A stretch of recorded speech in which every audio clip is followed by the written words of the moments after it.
ஒருவருக்கொருவர் அவயவங்களாய் இருக்கிறபடியாய் பொய்யை கலைத்து அவனவன் பிறனோடு மெய்யை பேசக்கடவன். எபேசியர் 4:25. என் பரிசுத்த நாளாகிய ஓய்வு நாளிலே உனக்கு இஷ்டமானதை செய்யாதபடி உன் கால்களை விலக்கி உன் வழிகளில் நடவாமலும் உனக்கு இஷ்டமானதை செய்யாமலும் உன் சொந்த பேச்சை பேசாமலும் இருந்து ஓய்வு நாளை மனமகிழ்ச்சியின் நாள் என்றும் கர்த்தருடைய பரிசுத்த நாளை மகிழ்ச்சியுள்ள நாள் என்றும் எண்ணுவாயானால் அப்பொழுது நீ ஆசீர்வாதமாய் இருப்பாய். ஏசாயா 58:13-14. நீங்கள் வலதுபுறமாய் சாயும் போதும் இடதுபுறமாய் சாயும் போதும் வழி இதுவே, இதிலே நடவுங்கள் என்று உங்களுக்கு பின்னாலே சொல்லும் வார்த்தை உங்கள் காதுகள் கேட்கும். எபேசியர் 4:32. உம்முடைய ஆவிக்கு மறித்து எங்கே போவேனோ, உம்முடைய சமூகத்தை விட்டு எங்கே ஓடுவேனோ. சங்கீதம் 139:7. நீங்கள் எனக்கு தீமை செய்ய நினைத்தீர்கள், தேவனோ இப்பொழுது நடந்து வருகிறபடியே வெகு ஜனங்களுக்கு உயிரோடு காக்கும்படிக்கு அதை நன்மையாக முடிய பண்ணினார்.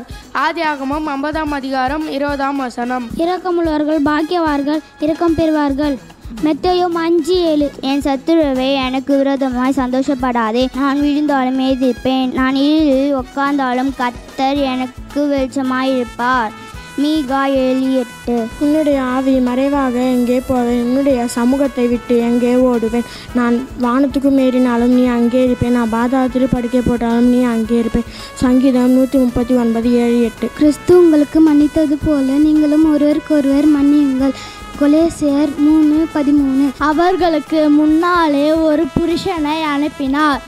யோசேப்பு சிறையாக விற்கப்பட்டார். சங்கீதம் 105:17.